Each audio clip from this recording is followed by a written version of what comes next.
Picture this. You're standing in your mother's kitchen on Christmas Eve, wearing an apron, flour on your hands, while 25 guests laugh in the living room. Your mother walks in, looks at the empty stove, and smirks. It's only 25 people. Why haven't you started cooking? That was me on December 23rd, 2024. I didn't argue.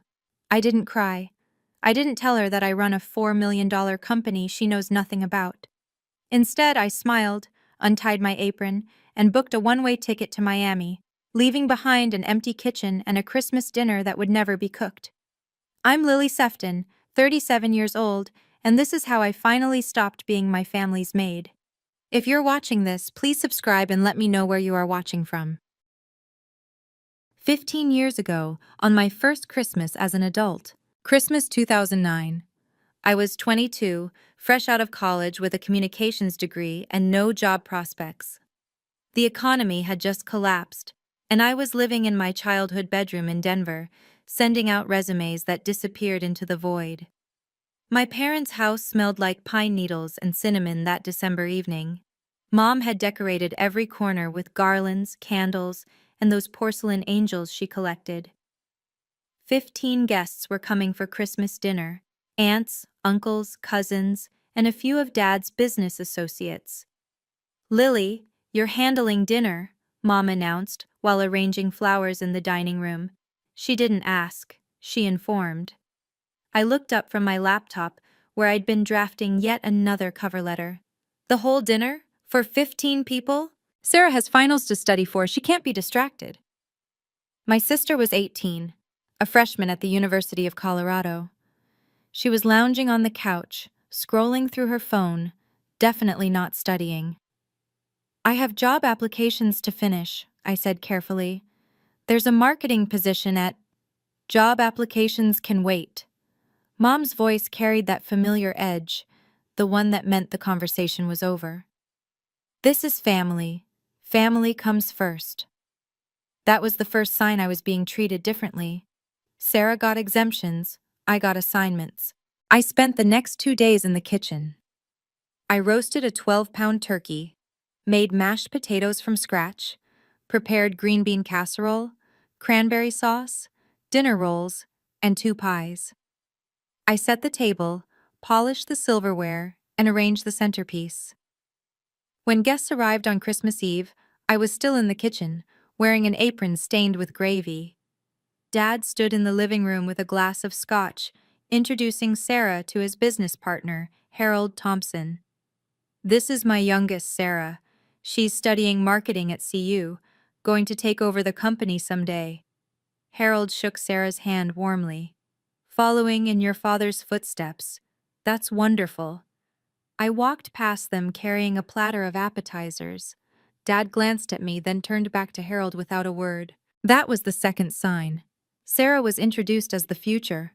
I was invisible. "Who made these?" Harold's wife, a woman named Grace, picked up a stuffed mushroom. "These are incredible." "That's just Lily," Mom said, waving her hand dismissively.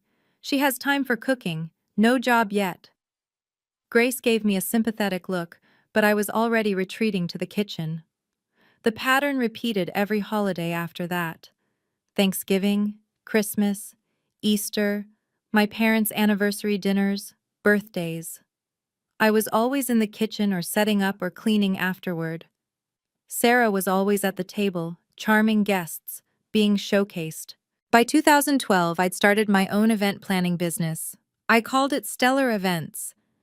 I was good at coordinating logistics, managing vendors, creating experiences. I'd learned those skills in my parents' kitchen, ironically enough. But when I mentioned it to Mom, she barely looked up from her magazine. "Event planning? Like birthday parties for children?" "Corporate events, actually. Product launches, galas, conferences." "That's nice, dear. Can you pick up dry cleaning on your way home?" She never asked about it again. Neither did Dad. Neither did Sarah. So I stopped talking about it. For 12 years, I built stellar events in silence. I landed my first major client in 2014, a tech startup that paid me $8,000 to organize their launch party. By 2018, I had 5 employees and an office in downtown Denver. By 2022, I was managing events for Fortune 500 companies. But when I visited my parents, I still wore jeans and a plain sweater. I drove my old Honda instead of my new Audi. I never mentioned the 23 employees on my payroll or the $4.2 million in revenue we generated in 2024. Why? Because they never asked. And I was tired of offering information that would be dismissed. Last Thanksgiving, November 2024, was particularly humiliating. I'd just closed a deal with a major hotel chain worth $600,000. I was exhausted, but satisfied, flying high on professional success. Then I walked into my parents' house and Mom handed me an apron. Turkey needs basting every 30 minutes. I made a schedule. 23 employees reported to me. I negotiated contracts with CEOs. I'd been profiled in 3 industry publications, and my mother handed me a basting schedule. I took the apron. I basted the turkey. I served dinner to 18 people while Sarah talked about her stressful job as marketing director at Dad's company, a position she'd been handed, not earned. "Sarah's doing incredible work," Dad said proudly. "Revenue is up 12% this year." I could have mentioned that my company's revenue was up 31%. But what was the point? They'd find a way to minimize it. They always did. After dinner, while I was elbow-deep in dishwater, I made a decision. This would be my last holiday as the family servant. I didn't know yet how I'd break the cycle. I just knew I couldn't do this anymore. 15 years of being overlooked was enough. I dried my hands, hung up the apron, and drove home to my apartment, the one my family had never visited because they'd never asked to see it. 2 weeks later, on December 22nd, my phone buzzed with a notification that would change everything. It was an email from Victoria Caldwell, CEO of Meridian Holdings, December 22nd, 2024, 9:47 a.m. I sat in my corner office at Stellar Events, watching snow drift past the floor-to-ceiling windows. The Denver skyline glittered in the winter sun, and my desk was covered with vendor contracts, seating charts, and a half-finished cup of coffee. Marcus Rivera, my CFO and closest friend, knocked on the glass door. He was 51, silver-haired, and had the calm demeanor of someone who'd seen every crisis and survived them all. He'd mentored me since 2015, when Stellar was just me and a laptop. "You need to see this," he said, sliding his tablet across my desk. I looked at the screen. An email from Victoria Caldwell, CEO of Meridian Holdings, a hospitality and real estate conglomerate worth $3.8 billion. Subject: Partnership Proposal, Exclusive Event Services, 2025. I read it twice to make sure I wasn't hallucinating. Meridian Holdings wanted to sign an exclusive contract with Stellar Events. All their corporate functions, client dinners, product launches, and investor galas for the entire year. They'd reviewed our portfolio, spoken to our references, and conducted due diligence. The proposed contract value, $2.1 million. "This is real?" My voice came out steadier than I felt. Marcus nodded. "I called their legal team to confirm. It's real, but there's a catch." There was always a catch. "Victoria Caldwell wants to meet you in person before signing. She doesn't do business with people she hasn't looked in the eye." Marcus paused. "The meeting is scheduled for December 24th, 11 a.m., at their headquarters in Miami." December 24th, Christmas Eve. "Can we reschedule?" I asked. "Victoria is leaving for Switzerland on the 26th. She won't be back until mid-January." Marcus leaned forward. "Lily, if we don't sign by December 24th, they're moving to their second choice. Lux Affairs has been pitching them for months." Lux Affairs, my biggest competitor. They'd been trying to poach my clients all year. I understood the stakes now. This wasn't just a contract, this was a statement. Meridian Holdings was the kind of client that opened doors. Their endorsement would mean referrals to their partners, their investors, their entire network. It would mean expansion into the Florida market. It would mean stellar events becoming a national name instead of a regional one. And if I lost this to Lux Affairs, the industry would notice. Clients would wonder why Meridian passed on us. Momentum would shift. The reputation I'd spent 12 years building could start eroding. There's something else, Marcus said. He pulled up another email on the tablet. Victoria mentioned your Forbes feature. I scrolled down. There it was, a line that made my breath catch. I was impressed by your profile in Forbes's 30 Under 40 Event Entrepreneurs list.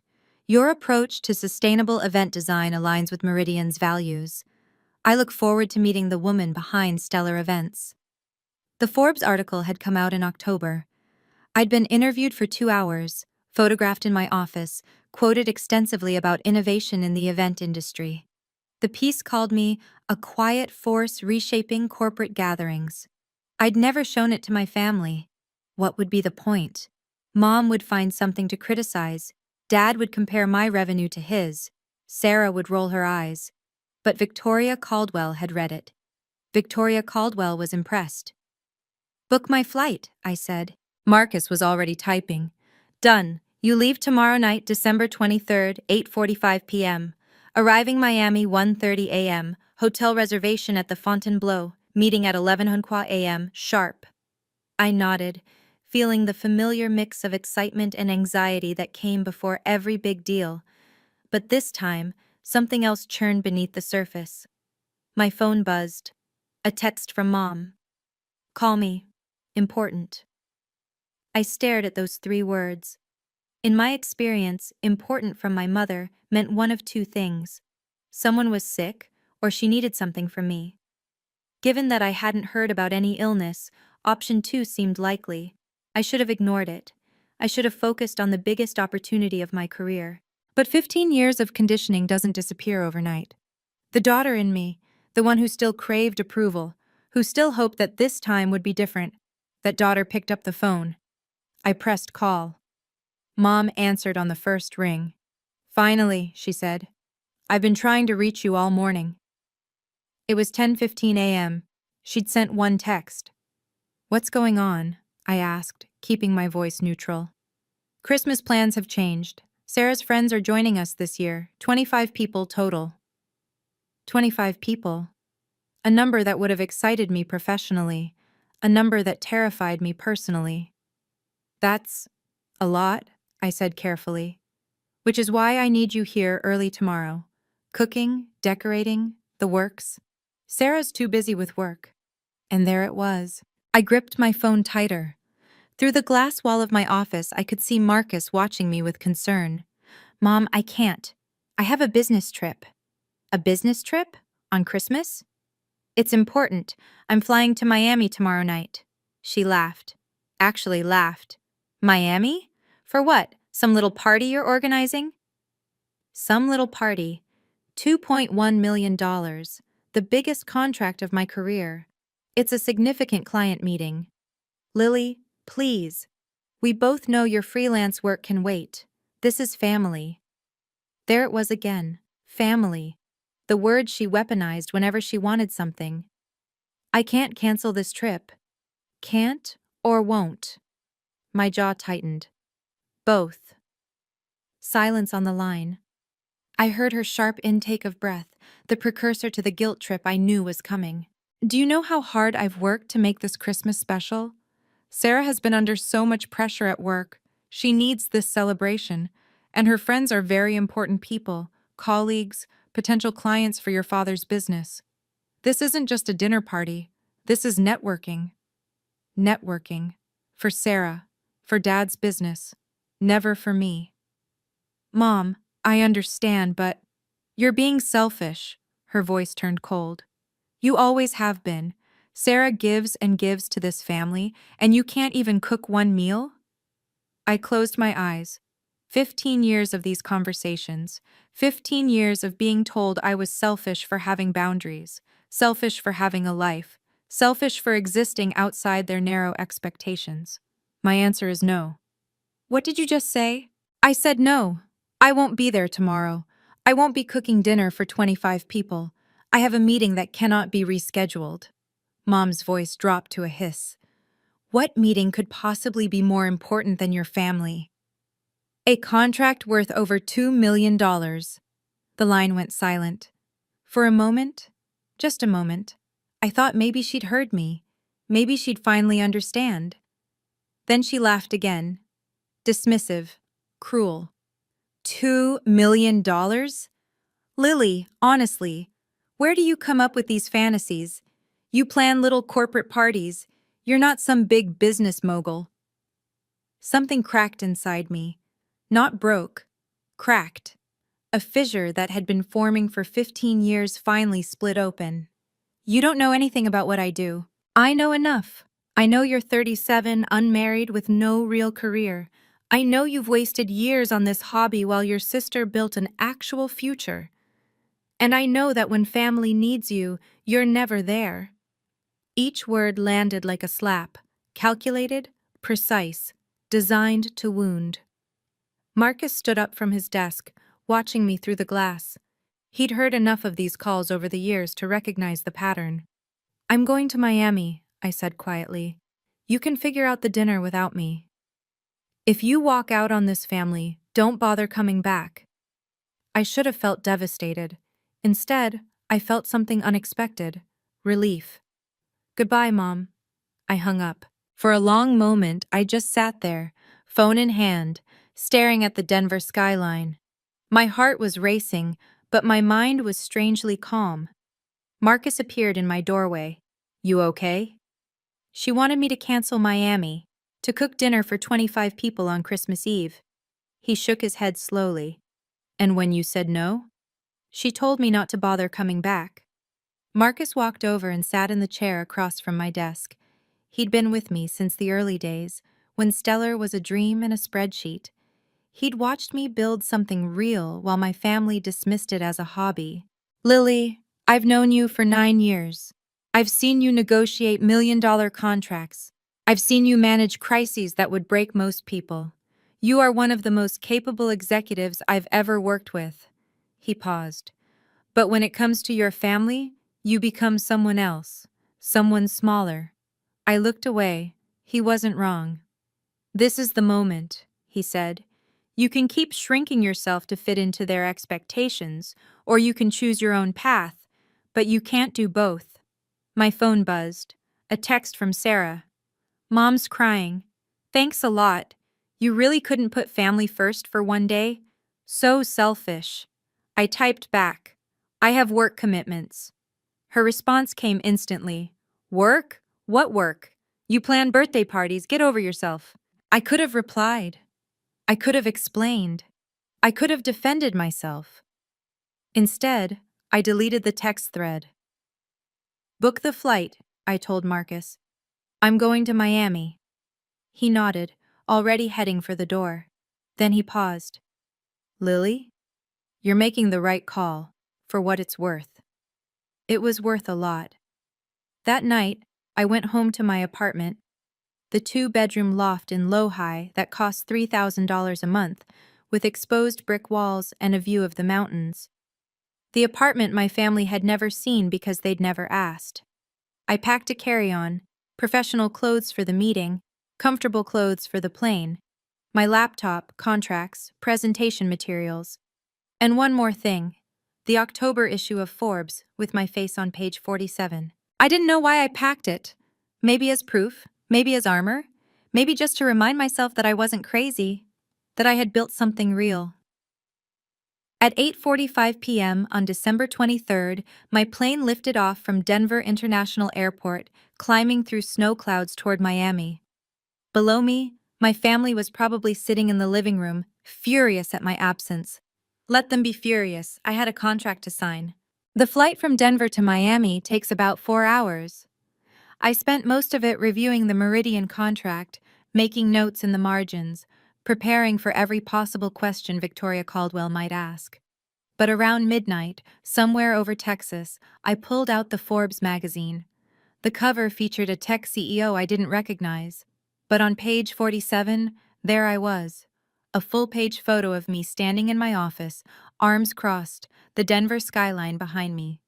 Lily Sefton, The quiet force behind stellar events. I read the opening paragraph for the 20th time.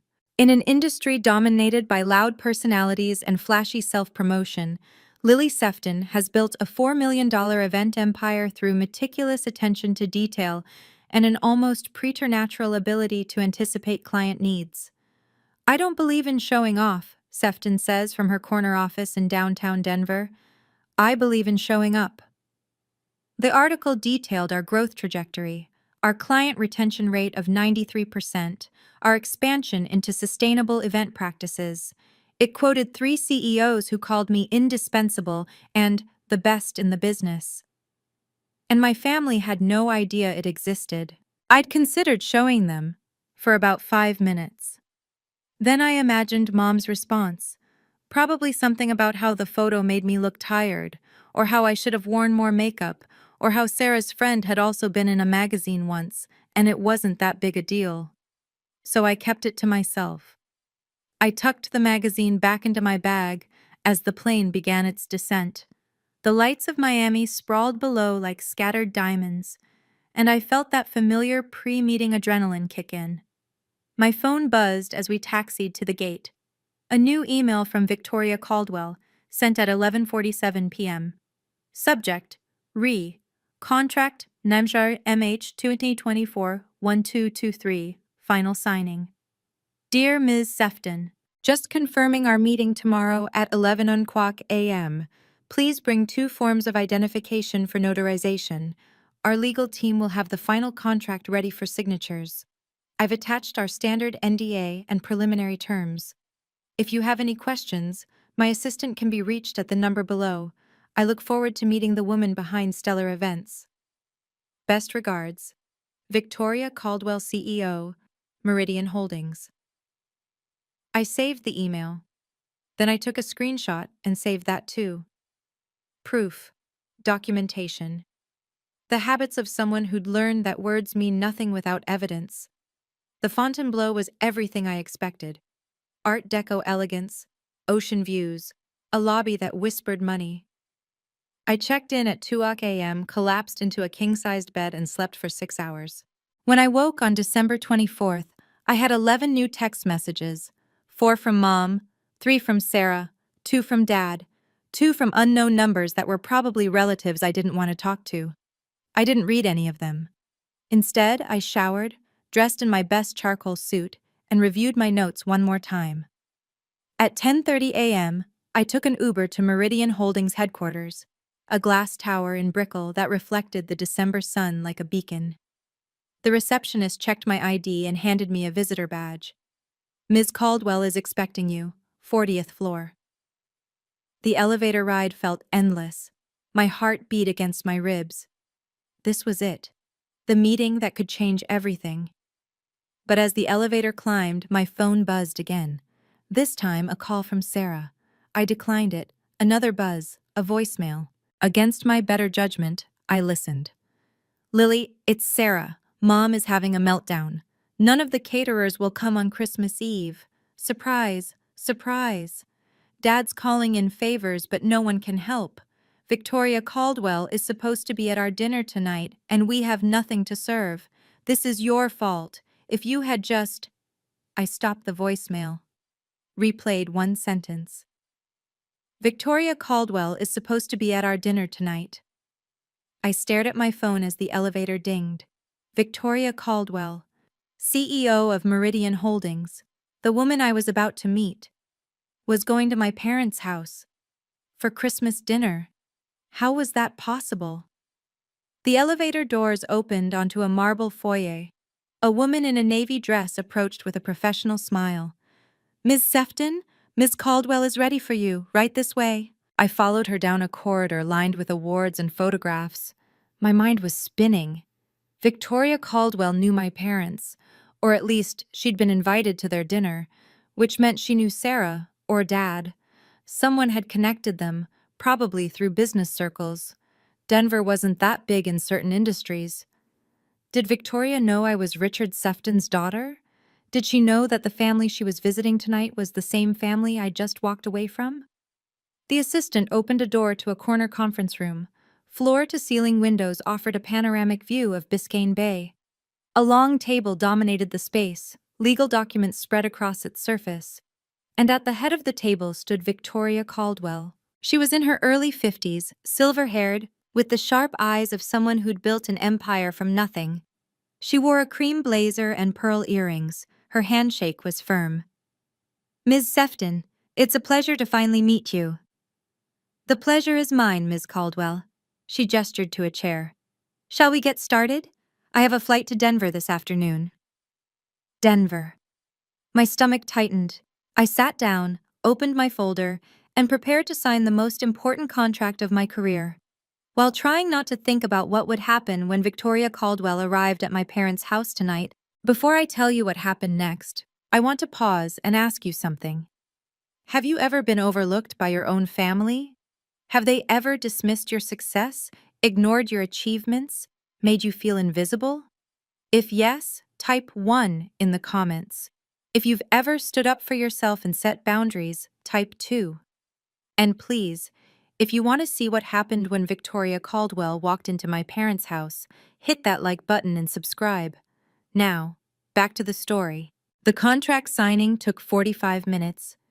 Victoria Caldwell was thorough. She reviewed every clause, asked pointed questions about our capacity, our vendor relationships, our contingency protocols. I answered each one with the confidence of someone who'd spent 12 years preparing for this moment. At 11:52 a.m., we both signed contract number MH 2024-1223. A photographer captured the moment. Victoria and me shaking hands, the Miami skyline glittering behind us. Her assistant notarized the documents and presented me with my copy in a leather folder embossed with the Meridian Holdings logo. "Welcome to the Meridian family," Victoria said, smiling warmly. "I have a feeling this is going to be an exceptional partnership." I couldn't agree more. We exchanged a few more pleasantries, and then her assistant appeared with a gentle reminder about her flight.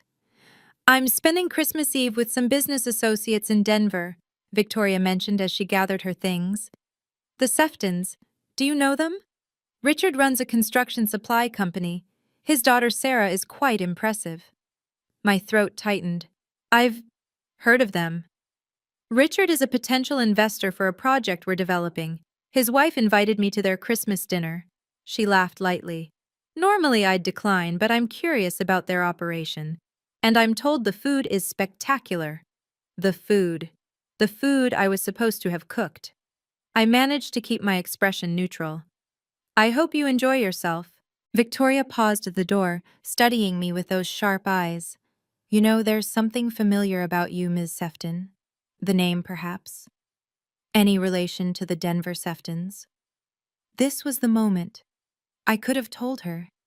I could have explained that Richard and Margaret were my parents, that Sarah was my sister, that I'd spent 15 years being their unpaid caterer while building the company she'd just invested $2.1 million in, but I didn't. "It's a common name," I said instead. Victoria nodded, seemingly satisfied, and left. I sat in the empty conference room for a long time after she was gone, the signed contract heavy in my hands. She didn't know. She had no idea that the spectacular food at the Sefton Christmas dinner was supposed to have been prepared by me, the woman she'd just signed a major contract with. She didn't know that the family she was about to visit had spent years dismissing my work as a hobby, my career as a joke. And tonight, when she arrived at my parents' house and found no dinner prepared, no caterer hired, no magical spread appearing out of nowhere, what would happen then? A dark part of me wanted to see it, wanted to watch my mother scramble, my father make excuses, my sister's carefully constructed image crumble. But a larger part of me felt something unexpected: exhaustion. I was tired of the drama, tired of being pulled into their orbit, tired of defining my worth by their reactions. I had what I came for. The contract was signed. My company's future was secured. Whatever happened in Denver tonight was no longer my problem. I flew back that afternoon, landing in Denver at 6:47 p.m., exactly the time the Sefton Christmas dinner was supposed to begin. I took an Uber from the airport to my apartment, ordered Thai food, and turned off my phone. For the first time in 15 years, I spent Christmas Eve alone. And it was peaceful. I didn't know yet what was happening at my parents' house. I wouldn't find out until the next morning. But I can tell you now, because I pieced it together later from accounts by Grace Thompson and two other guests who were there. At 5:30 p.m., Margaret Sefton walked into her kitchen expecting to find the usual: trays of appetizers, a roasting turkey, pots simmering on every burner. Instead, she found nothing. Cold appliances, empty counters, no Lily. "Richard!" Her voice echoed through the house. "Richard!" My father appeared, adjusting his tie. "What's wrong? Where's the food? Where's Lily? I thought you said she was handling it." "She was. She was supposed to be here hours ago." Sarah descended the stairs, dressed in a red cocktail dress. "What's going on? Why are you yelling?" "Your sister abandoned us. There's no dinner." The next hour was chaos. Phone calls to every catering company in Denver, all booked or closed for the holiday. A desperate run to the grocery store, only to find the prepared food section picked clean. My father called in favors with 3 restaurants, all of whom politely declined. By 6 p.m., when guests began arriving, the Sefton dining table held this: 2 store-bought rotisserie chickens, 3 bags of pre-mixed salad, a cheese platter from Costco, and dinner rolls still in their plastic packaging. Grace Thompson, the woman who'd complimented my stuffed mushrooms 15 years ago, stood in the living room surveying the scene. "Margaret, is everything all right? You seem flustered." "Everything's fine." My mother's smile was brittle. "We had a little catering snafu, last-minute changes."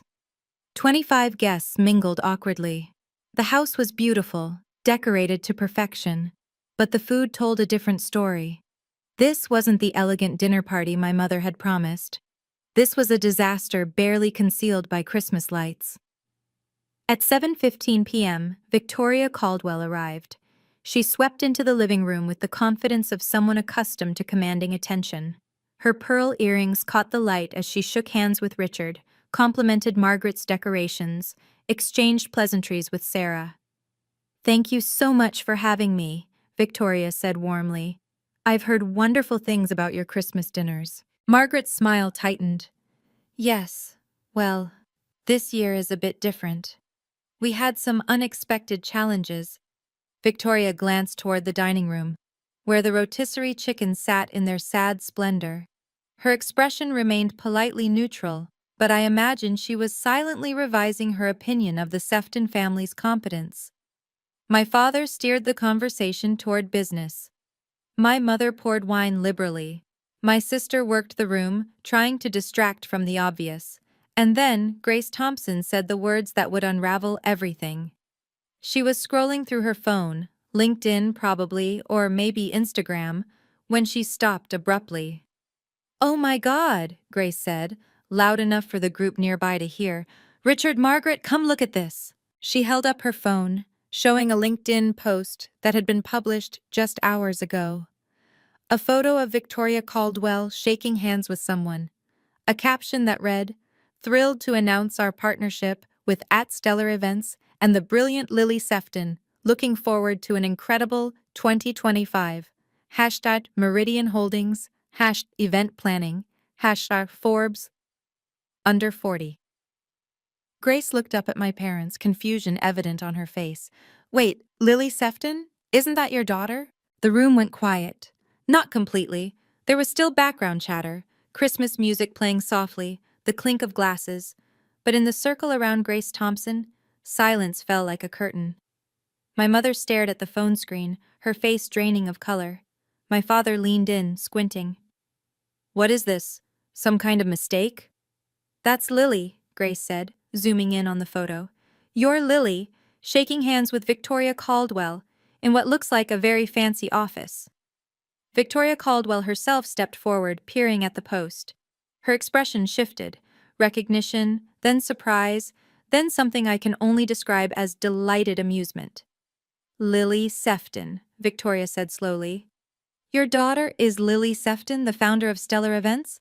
Margaret's mouth opened, closed, opened again. Yes, Lily is our daughter, but I don't understand. What is Stellar Events? Victoria laughed, a genuine, warm sound that cut through the tension. Margaret, Stellar Events is one of the most successful event planning companies in the Rocky Mountain region. I just signed a $2.1 million contract with them this morning. $2.1 million. The number hung in the air like a grenade. Richard went pale. 2 million? That's more than our company's annual profit. Your daughter has built something remarkable, Victoria continued, seemingly unaware of the devastation she was causing. I read her profile in Forbes last October. Absolutely inspiring. Her approach to sustainable event design is years ahead of the industry. Forbes? Sarah's voice cracked. Lily was in Forbes? Grace was already searching on her phone. Oh yes, here it is. October issue. Lily Sefton, the quiet force behind Stellar Events. There's a whole article. She turned the screen so everyone could see. A photo of me in my corner office, arms crossed, looking directly at the camera. Professional, confident, successful. Everything my family had convinced themselves I wasn't. More guests drifted over, drawn by the commotion. Soon a crowd had formed, passing phones back and forth, reading excerpts aloud. It says she has 23 employees. Her company did over $4 million in revenue this year. This quote is incredible. I believe in showing up, not showing off. My mother stood frozen in the center of the chaos, her carefully constructed Christmas falling apart around her. Why didn't she tell us? Margaret whispered, more to herself than anyone. Perhaps, Victoria said gently, you didn't ask. The silence that followed was devastating. Grace Thompson, the same woman who'd been coming to Sefton Christmas dinners for 15 years, spoke next. You know, Margaret, I always wondered about Lily. She was always in the kitchen, always working, and you barely mentioned her. Whenever I asked about her, you changed the subject. Other guests nodded, murmuring agreement. She seemed so capable, Grace continued. Remember those stuffed mushrooms she made years ago? Best I ever tasted. I should have known she'd do something with that talent. Richard's business partner, Harold Thompson, stepped forward. Richard, I had no idea your daughter ran a $4 million company. Why on earth didn't you tell me? We could have done business together. My father had no answer. Oh. Sarah, meanwhile, had gone from pale to red. She clutched her wine glass like a lifeline, her perfect hostess facade crumbling. She never said anything, Sarah muttered. She never told us. She just let us think she was— Let you think what? Victoria asked, one eyebrow raised. That she was unsuccessful? Unimportant? That her work didn't matter? Sarah's mouth snapped shut. Victoria Caldwell surveyed the room with the calm assessment of a CEO who had just solved a puzzle. I met Lily this morning. She was professional, prepared, and one of the most impressive young executives I've encountered. We talked for nearly an hour before signing. She paused. She never mentioned she was related to you. Another blow. Margaret's hand trembled as she set down her wine glass. She didn't tell you? That we're her family? I asked if she was related to the Denver Seftons. She said it was a common name. The implication landed hard. Lily hadn't claimed them, hadn't wanted to be associated with them, had kept her family's connection hidden, not out of shame about herself, but perhaps out of something else entirely. Oh my God, Grace breathed, realization dawning. That's why she's not here tonight. That's why there's no dinner. She was in Miami, signing this contract. While you expected her to cook for 25 people, Harold added, his tone coolly critical. Richard's face had gone from pale to purple. Now wait just a minute, this is a family matter. Is it? Victoria asked. Because from where I'm standing, it looks like you've been treating a very successful businesswoman like household help. And when she finally had an opportunity that mattered, a contract with my company no less, you expected her to prioritize dinner rolls over her career. The silence was absolute. Somewhere in the background, Silent Night played on the sound system. Ironic. Victoria turned to my parents with a pleasant smile that didn't quite reach her eyes. I think I understand now why Lily didn't mention the connection. Please give her my regards when you speak to her. And do thank her for me. If she hadn't stepped away from this dinner, we might never have met today. She set down her untouched wineglass. Now, if you'll excuse me, I have a flight to Switzerland in the morning. Margaret Richard, thank you for the invitation. It was illuminating. She left without looking back. The front door clicked shut behind her, and the room erupted. Guests clustered in groups, whispering about Forbes articles and million-dollar contracts, and the daughter the Seftons never mentioned. My mother sank into a chair, her Christmas party in ruins. My father retreated to his study, slamming the door. Sarah fled upstairs, presumably to cry or rage or both. And in my apartment across town, I sat on my couch with pad thai and Netflix, blissfully unaware of the revolution happening in my parents' living room. I wouldn't learn the full story until December 26th, when Grace Thompson called me directly. "Lily," she said, "I owe you an apology. I've known your family for 15 years, and I never once asked what you actually did for a living. That was wrong of me." "It's okay, Grace. You're not the one who should be apologizing." "Maybe not. But I want you to know what Victoria said at the party about you being one of the most impressive executives she'd met. Everyone in that room heard it. Everyone knows now." She paused. "Your parents have a lot of explaining to do, and I don't think the community is going to let them forget this anytime soon." A small, petty part of me felt satisfaction. A larger part just felt tired. "Thank you for telling me, Grace." "Of course. And Lily? Congratulations on the contract. You've clearly worked very hard. You deserve every success." No one in my family had ever said those words to me. It took a near stranger to say them first. Christmas night in Miami was warm and quiet. I sat on the balcony of my hotel room at the Fontainebleau, watching the moon paint silver stripes across the Atlantic. I'd ordered room service, steak, roasted vegetables, a glass of red wine.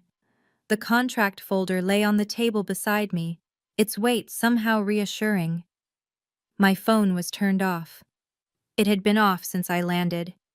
15 missed calls, 32 text messages, 6 voicemails, all from family members I had no desire to speak with. But now, with the contract signed and my future secured, I felt ready. Not ready to forgive, not ready to reconcile, just ready to be clear. I turned on my phone and watched the notifications flood in. "Mom, 6:47 p.m. Call me immediately." "Mom, 7:23 p.m.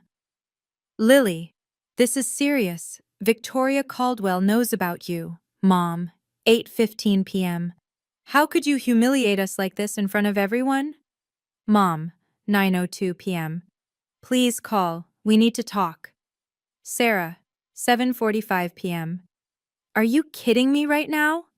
"Sarah, 8:30 p.m. You let us look like idiots in front of 25 people." "Sarah, 10:17 p.m. Mom is having a breakdown. Are you happy?" "Dad, 9:45 p.m. Lily, we need to discuss what happened. This isn't how family should operate." I read each message without emotion. The manipulation was so obvious now. The guilt trips, the blame shifting, the complete absence of accountability. Not one message congratulated me on the contract. Not one message acknowledged that I had built something worth celebrating. Not one message apologized for years of dismissal. My phone rang. Marcus. "Hey," I answered. "Merry Christmas, Lily. How are you holding up?" "Better than I expected." I took a sip of wine. "The contract is signed. Victoria was incredible." "I heard. She emailed me after the meeting, said you were even more impressive in person than on paper." He paused. "I also heard about what happened in Denver. News travels fast." Victoria's assistant sent a message to our team. Apparently, the Sefton Christmas dinner was quite the spectacle. I laughed. A real laugh, maybe the first one in days. I can only imagine. Lily, listen, you made the right call. You chose your career, your company, your future. You don't owe them anything. I know. And for the first time, I actually believed it. After we hung up, I opened my laptop and began drafting an email. Not a rant, not an accusation, just a clear, professional statement, the kind I would send to a difficult client. 2. Richard Sefton, Margaret Sefton, Sarah Sefton. Subject: regarding Christmas and going forward. I typed slowly, choosing each word with care. I signed a contract with Meridian Holdings today for $2.1 million. This is why I was not at Christmas dinner. For 15 years, I have cooked and cleaned for every family gathering while my career was dismissed as a hobby.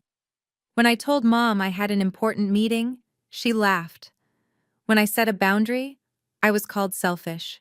I am not selfish for prioritizing my work. I am not ungrateful for having standards. I am not a failure because my success doesn't fit your definition. I will not apologize for choosing myself. I am open to rebuilding our relationship, but only under certain conditions. I will no longer be treated as the family caterer. I will be respected as an equal member of this family. My career will be acknowledged, not dismissed. If these conditions are unacceptable, I understand. But I will not return to the way things were. I will reach out when I am ready to talk. Lily. I read it 3 times, revised one sentence, then hit send. For a long moment, I just sat there, watching the waves. No one replied that night. I didn't expect them to. They needed time to process, to realize that the daughter they'd overlooked had outgrown their expectations entirely. Marcus had been right. This was a turning point. But not just professionally, personally. I finished my wine as the moon rose higher over Miami Beach. Tomorrow, I would fly home. I would walk back into my office as the CEO who had just landed the biggest contract in Stellar Events history. I would build on this success, expand into new markets, hire more staff, and my family would have to decide, did they want a relationship with Lily Sefton, CEO and founder? Or did they only want the Lily who stayed small, stayed quiet, stayed in the kitchen?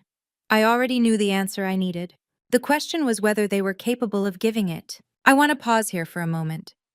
If this story is resonating with you, if you've ever felt overlooked, undervalued, or taken for granted by the people who should love you most, please take a second to hit that subscribe button and turn on notifications. And tell me in the comments, do you think I should forgive my family? Or should I keep the boundaries I've set? Now let me tell you what happened next. The fallout began on December 26th and rippled outward like a stone dropped in still water. Victoria Caldwell's LinkedIn post had been shared 2,347 times by the time I checked that morning. The comments section was filled with congratulations, industry connections reaching out, potential clients expressing interest. 3 hours after Victoria posted, Entrepreneur magazine sent an email requesting an interview about the event industry's rising stars. My inbox filled with partnership inquiries, 6 in total, from companies I'd been trying to connect with for years. The Meridian contract didn't just secure our future, it announced us to the world. But in Denver, the ripples looked very different.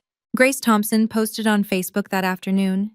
She didn't name names, but everyone in their social circle knew exactly who she was talking about. This Christmas, I learned an important lesson. Never underestimate the people in your own family. Sometimes the most successful person in the room is the one nobody notices.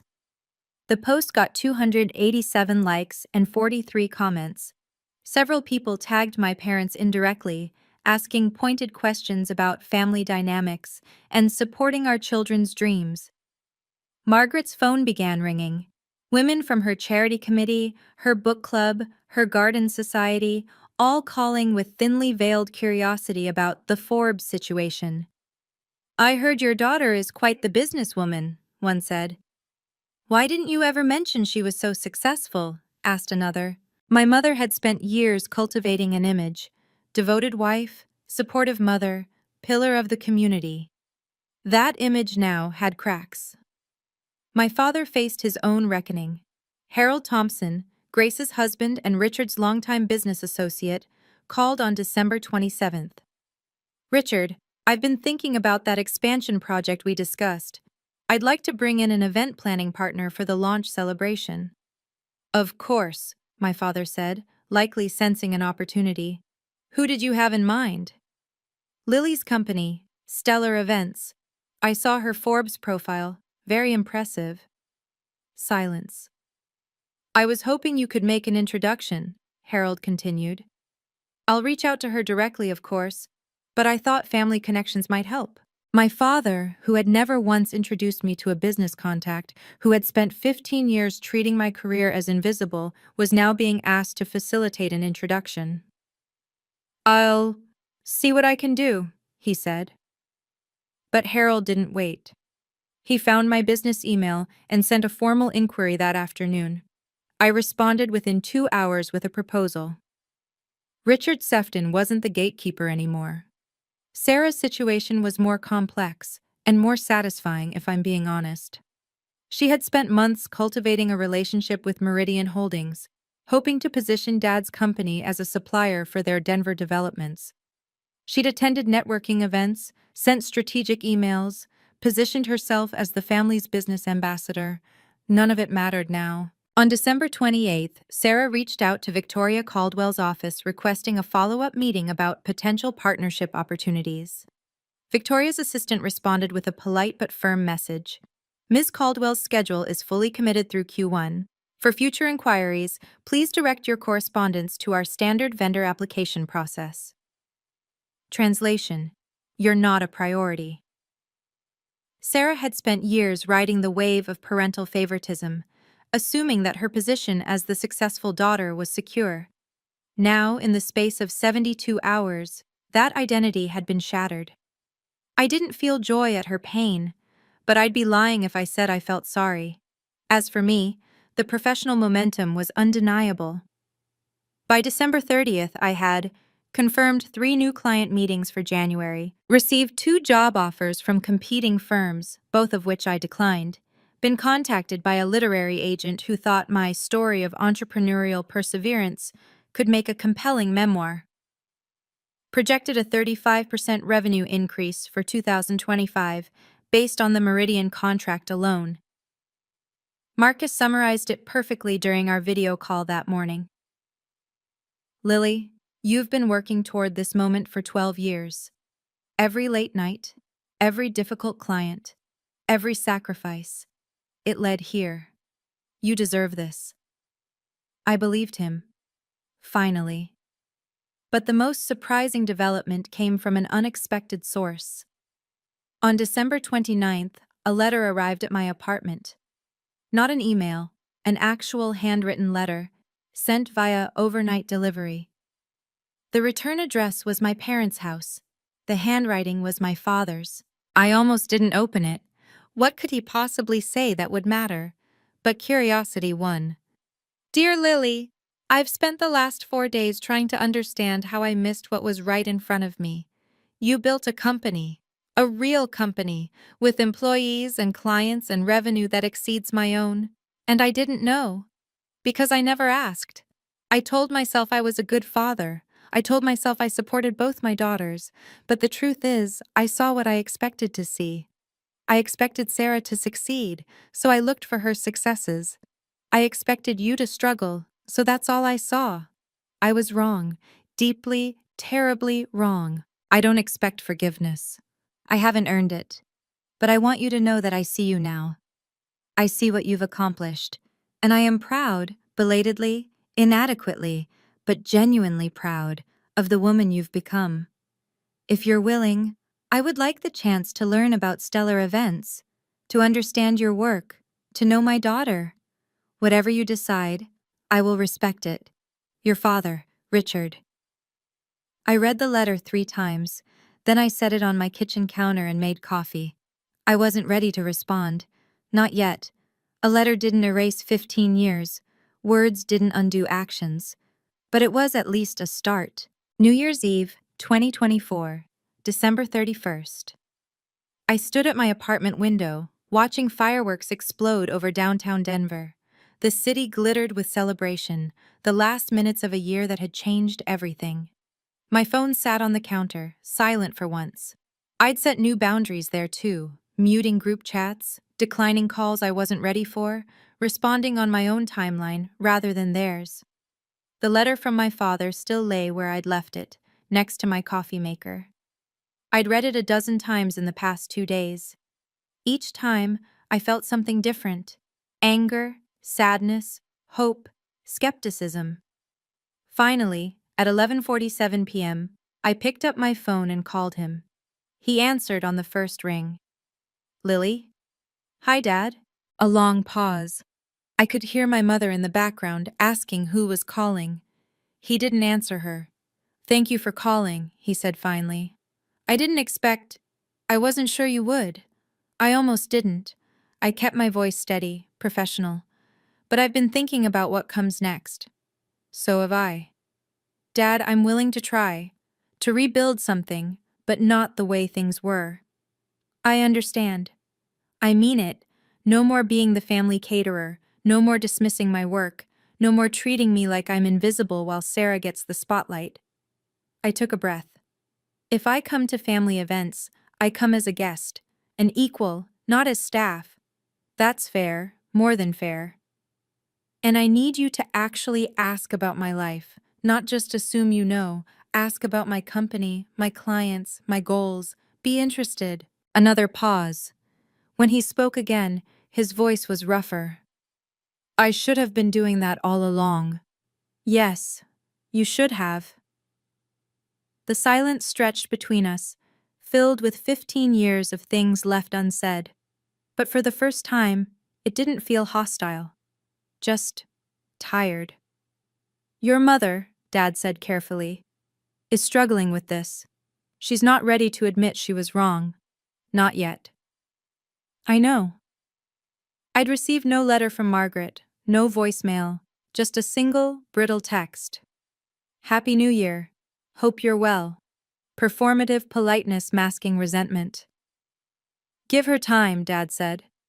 "I've given her 15 years. He had no response to that. "I'll come to dinner next week," I said finally. "Sunday. But I'm coming as a guest. Someone else can cook." "I'll order from that Italian place you used to like." A small thing, but a start. After we hung up, I stood at the window and watched the clock tick toward midnight. In a few minutes, it would be 2025. A new year, a new chapter. Victoria Caldwell's contract was signed. Harold Thompson's proposal was in my inbox. Entrepreneur magazine wanted an interview. My company was poised for its biggest year yet. And my family, the people who had overlooked me for so long, finally saw me. Not because I'd forced them to, not because I'd screamed or fought or demanded, but because I'd walked away, because I'd chosen myself, because I'd let success speak louder than any argument ever could. There's a quote I love. I don't remember who said it. "The best revenge is massive success." But I don't think of it as revenge anymore.